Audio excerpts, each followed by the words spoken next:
Père, nous te rendons grâce pour l'œuvre salvatrice de la croix, pour la puissance du Saint-Esprit, pour ta présence au milieu de nous, pour ta parole qui a créé toutes choses, par laquelle nous existons. Dans le nom de Jésus, remplis-nous encore du Saint-Esprit. Nous avons besoin de la plénitude du Saint-Esprit. Nous voulons déborder non pas dans les insanités de ce monde, nous voulons déborder dans la plénitude du Saint-Esprit, l'esprit de force, l'esprit de puissance, de sagesse, intelligence, dans la révélation et connaissance de Dieu, l'esprit de miracle, l'esprit qui a ramené Jésus de la mort à la vie. Oh, l'esprit de vie, agis en nous, communique la vie à tous ceux qui nous écoutent, au nom de Jésus. Communique la vie à nous, communique la vie à toutes. Ô Seigneur, toute personne qui écouterait ce message, que le miracle et les témoignages s'en suivent par la puissance du Saint-Esprit au nom de Jésus. Amen. 3 jours d'exhortation sur la foi et la fertilité. Romains 4, 18 à 20. Romains 1, 1 à 6. Ephésiens 1, 1 à 20. Vous allez lire individuellement. Essayons de lire d'abord Romains chapitre 4, versets 18 à 20. La Bible dit ceci, au verset 18, « Espérant contre toute espérance, il a cru, en sorte qu'il devint père d'un grand nombre de nations, selon ce qui lui avait été dit, telle sera ta postérité. Et sans faiblir dans la foi, il ne considéra point que son corps était déjà usé, puisqu'il avait près de 100 ans, et que Sarah n'était plus en état d'avoir des enfants. Il ne douta point par incrédulité au sujet de la promesse de Dieu, mais il fut fortifié par la foi, donnant gloire à Dieu. Alléluia. On peut lire verset 21. Et ayant la pleine conviction que ce qu'il promet, il peut aussi l'accomplir. Alléluia. Ce que Dieu promet, il a la capacité de l'accomplir. Il a la capacité de l'accomplir. C'est pourquoi la Bible dit qu'il est le consommateur de notre foi. Celui qui est la réalisation même de notre foi. celui qui est l'accomplissement même de notre foi, celui qui ordonne. Et quand il ordonne, rien ne résiste à son ordre. Quand il ordonne, tout doit s'accomplir. Il s'agit ici d'Abraham. À 100 ans, à 100 ans, il y a beaucoup de choses qui changent dans la vie de l'homme, du point de vue d'énergie, du point de vue de mobilité, du point de vue de la vision, et dans tous les fonctionnements de son corps, il y a beaucoup de changements.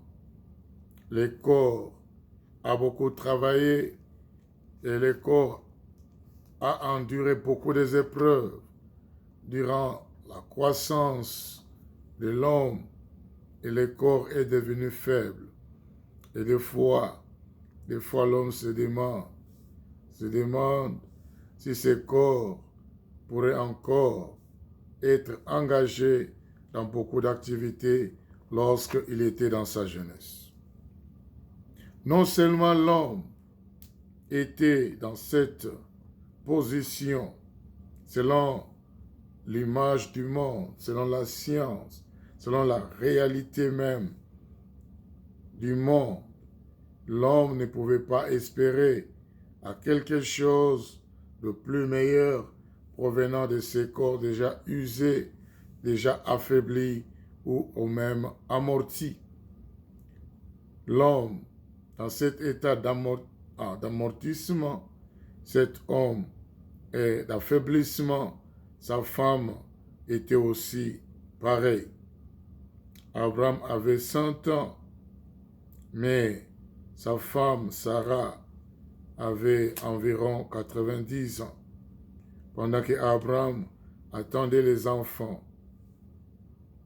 provenant de leurs entrailles pour assurer leur continuité, pour aussi retenir leur héritage. Dans la recherche de cet enfant, Sarah, désespérée, avait proposé qu'Abraham puisse prendre leur,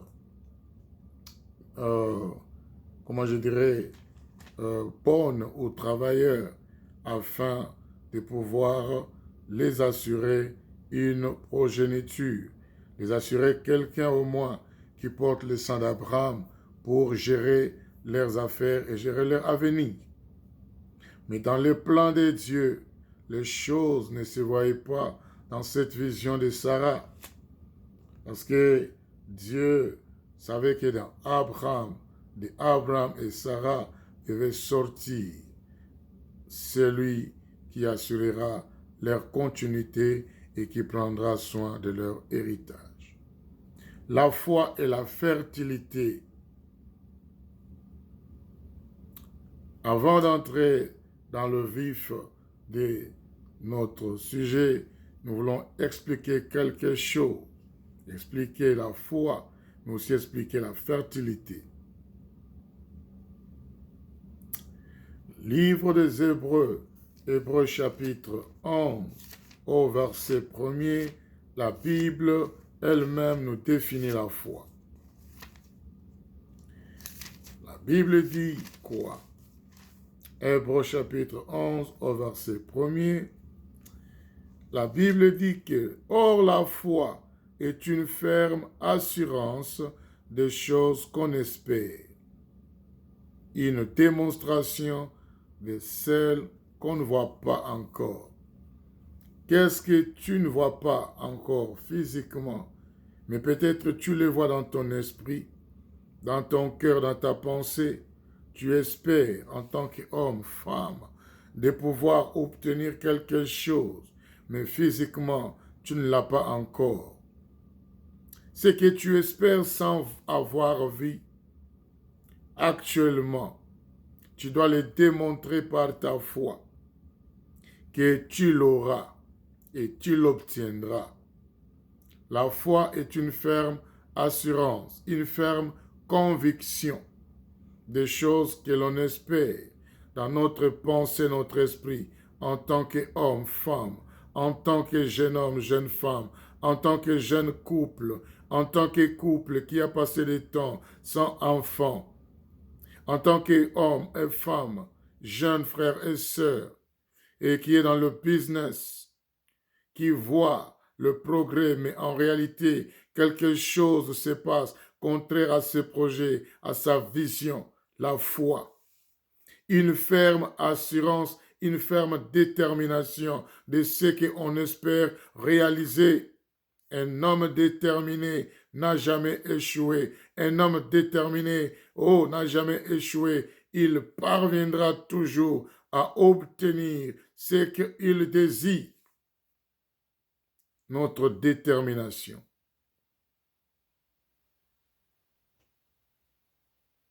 Notre détermination. Notre détermination en se fondant sur la parole de Dieu, parce que la foi vient de ce qu'on entend, et ce qu'on entend, c'est la parole de Christ. Que ta foi soit fondée sur la parole de Christ. Par Christ lui-même est la parole vivante. La parole qui a existé avant l'existence même du monde. La parole qui a créé toutes choses. Nous existons par la parole qui nous a créés. Nous existons par Jésus-Christ. Il nous connaît. Si nous existons par lui, il est capable de nous réparer, nous réformer et nous restaurer. La foi.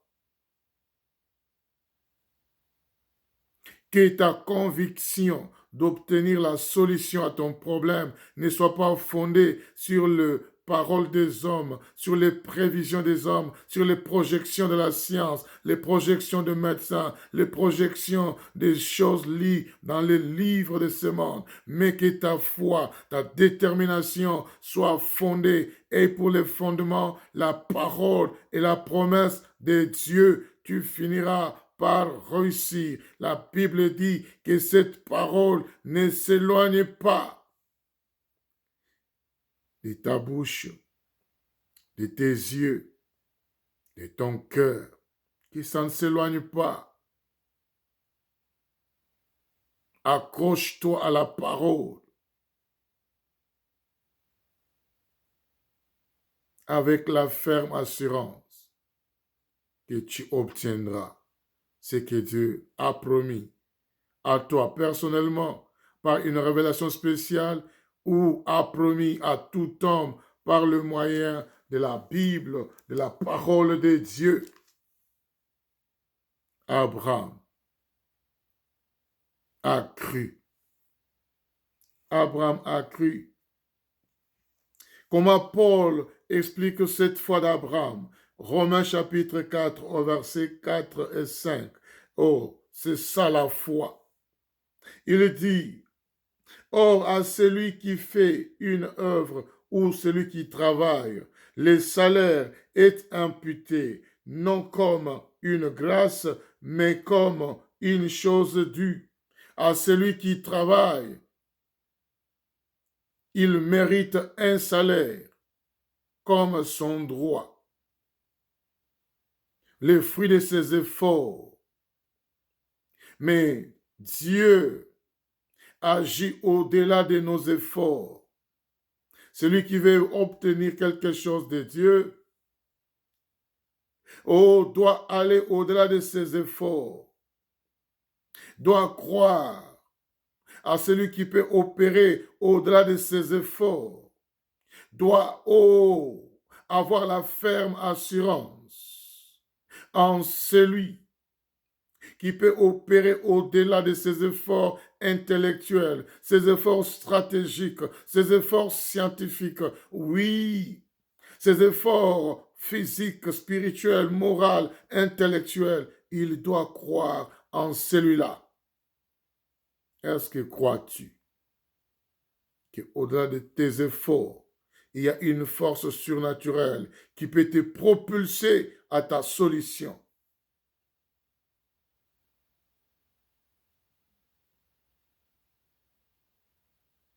Crois. Au verset 5, il dit, et à celui qui ne fait point d'œuvre, à celui qui ne travaille pas. La Bible déclare, venez à moi, vous tous qui êtes fatigués et chargés. Vous êtes fatigués de prier, vous êtes fatigués de jeûner, vous êtes fatigués de fournir les efforts, de voir le médecin. Même cette femme qui avait une perte de sang pendant 12 ans, oui, cette femme était fatiguée de consulter le médecin. Cette femme était fatiguée de dépenser de millions,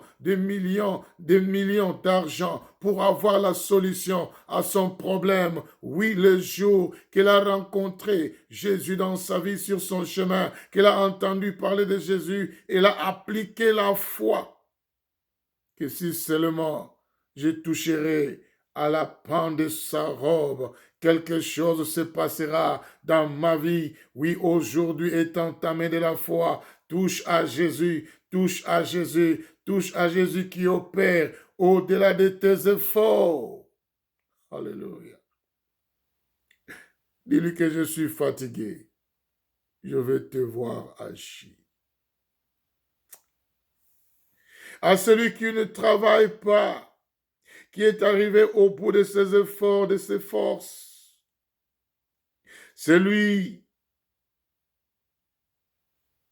à celui-là, qui croit en celui qui justifie l'impie. Le monde peut te condamner. Les hommes peuvent te condamner. Le médecin peut accorder les ordonnances qui te condamnent à la stérilité, à la mort par rapport à ta maladie. Le monde t'a condamné par rapport aux habitudes que tu avais avant de ton mari et ton mariage. Oui, bien sûr, tu as commis des choses abominables, mais crois en celui qui justifie l'impie, en celui qui justifie donc l'homme qui vit dans l'abomination, l'impie, celui qui est impur, celui qui ne croit pas ou qui ne croyait pas, qui vivait en dehors des plans de Dieu. Écoutez, que Dieu peut te justifier et t'accorder une vie nouvelle, t'accorder un nouveau départ, t'accorder de nouvelles énergies, t'accorder la nouvelle puissance, la nouvelle capacité d'obtenir ce que tu désires auprès de lui. À celui qui n'accomplit pas d'œuvre, mais qui croit en celui qui justifie l'impie, sa foi lui est imputée à justice. À celui qui travaille, on accorde les salaires. Quand tu reçois les salaires fruit de ton travail, comment pourras-tu glorifier Dieu? Comment pourras-tu voir Dieu intervenir dans ton problème? Tu vas te dire que j'ai reçu ça par mes efforts, mais aujourd'hui, applique ta foi au-delà de tes efforts. Il est écrit dans ces versets, dans cette portion de la Bible, que Dieu justifiera celui qui croit en la justice de Dieu. Par la justice de Dieu est la meilleure des justices. Là où les hommes t'ont condamné à la stérilité, à l'échec, à la pauvreté, au non-succès, Dieu peut te justifier si tu crois en lui. Celui qui croit à celui qui justifie, Dieu lui fera la justice équitable, la justice qui lui convient. La justice de Dieu est au-dessus de la justice des hommes. La justice de Dieu est au-dessus des jugements et des sorciers, de méchants qui t'entourent pour te maintenir dans la pauvreté, dans l'échec, la stérilité. La justice de Dieu est au-dessus de toute justice, quelle que soit sa source ou son origine. Crois à la justice de Dieu aujourd'hui. À celui qui croit à la justice, en celui qui justifie, Dieu lui fera justice. Crois que Dieu te justifie aujourd'hui. Nous sommes justifiés par la foi en Jésus-Christ qui était mort pour toi et pour moi sur la croix. Que Dieu te fasse justice. Que Dieu te fasse justice. Que Dieu te fasse justice devant les sorciers qui t'ont condamné. Que Dieu te fasse justice devant les démons qui t'ont condamné. Que Dieu te fasse justice devant les diables qui t'ont condamné. Que Dieu te fasse justice devant la mort qui t'ont condamné. Que Dieu te fasse justice devant les esprits de stérilité qui t'ont condamné. Que Dieu te fasse justice devant les esprits de pauvreté, de malédiction qui t'ont condamné. Au nom de Jésus, que Dieu te fasse justice devant toute forme des liens, des paroles, des malédictions, d'envoûtement, de stérilité, de mauvais sorts qui t'est condamné, qui t'est bloqué. Oh, dans les soucis, les inquiétudes, que Dieu te délie aujourd'hui par sa justice. Au nom puissant de Jésus, au travers de la croix de Jésus, que Dieu te justifie. Augmente ta foi, monte ta foi vers Dieu en Jésus, en regardant la croix de Jésus. Vois le sang de Jésus a coulé pour te justifier, pour te délivrer des liens de stérilité, des liens de blocage, des liens de malédiction, des mauvais sorts, des liens de cancer, des liens de sida. Au nom puissant de Jésus, Dieu te justifie et te libère. Dieu te justifie et te libère par ta foi en Jésus, par la puissance du sang de la croix de Jésus. Dieu nous justifie et nous libère maintenant. Au nom de Jésus, au nom de Jésus, reçois ta délivrance, reçois la grâce de Dieu. Et dans la grâce de Dieu, reçois l'abondance de fertilité des enfants. Au nom de Jésus, car Jésus est venu, que tu sois sauvé et que tu sois dans l'abondance, que tu aies la vie au nom de Jésus et la vie par Jésus, la vie dans ton corps, dans ton âme, dans ton esprit, dans ton intelligence, dans ton système reproductif et la vie. Reçois la vie au nom puissant de Jésus. Père, merci pour cette grâce. Nous te bénissons au nom de Jésus. Amen.